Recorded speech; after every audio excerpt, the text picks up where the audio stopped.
Good afternoon. Let's go ahead and do a little demonstration for osmosis. As a quick recap, all cells have a cell membrane. It's the outside boundary of a cell. It is selectively permeable, which is a fancy way of saying it's responsible for regulating what enters and exits the cell. Different particles can enter and exit the cell through either passive or active transportation. Passive transportation is when particles move with the gradient. Think of this as like the natural flow, kind of like the current in a river. Particles will move from areas of high concentration to low concentration, like when you place a drop of food dye in water and it will spread out. Active transportation is the opposite. It goes against the natural gradient or natural flow and requires energy or ATP in a cell. Osmosis is a specific type of passive transportation that involves the movement of water molecules through a membrane, and this can be easily demonstrated with this red onion cell.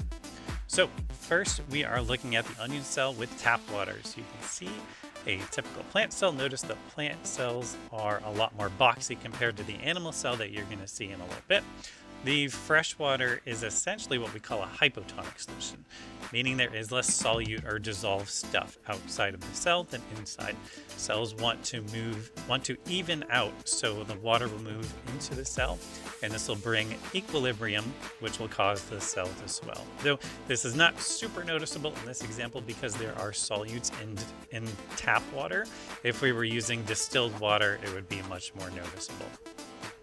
This also occurs in animal cells too, but animal cells can burst because they have no cell wall.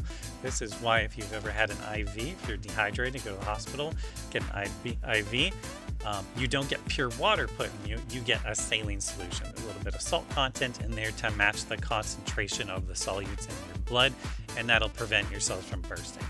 Now we are going to view a cell placed in salt water. This is what we call a hypertonic solution, and it's essentially the reverse of what happens in a hypotonic solution. There is more solute in the solution than the cell, so the water will move out of the cell and into the solution to achieve equilibrium. This results in a cell that is shrunk, but notice the cell wall maintains its shape. Oftentimes you're told to gargle salt water to reduce swelling in your mouth from a sore throat or dental procedure. This reduces the swelling because the salt will pull fluids out from those swollen areas.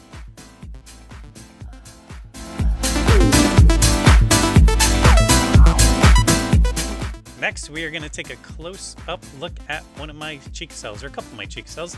The first thing we're going to do is go ahead and gently scrape the inside of my mouth with a coffee stirrer, although usually use a toothpick would be ideal, so hopefully this works. Then I'm going to go ahead and rub the sample on the glass slide, put the cover slip on top. As we go ahead and scan through the slide, I will try and focus on one cell, or at least a couple of them together. Oftentimes they get a little roughed up in the sampling process, but you will see a small round area within the cell. That's going to be the nucleus. The outside border of the cell membrane, if you take a note of it, it's a lot more globular shape than the boxy shape like the onion cell. That's because the plant cell have this cell wall and the animal cell does not.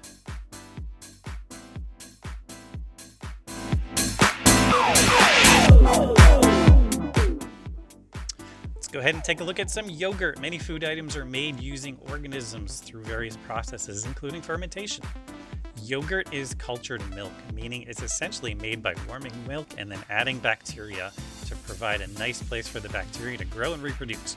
These bacteria create the yogurt by converting lactose. Lactose is a sugar that's inside milk into what we call lactic acid. Lactic acid is also created in your body when you do not have enough oxygen to keep up with your energy demands. So what you're looking at here are the bacteria that would be in a typical grocery store yogurt.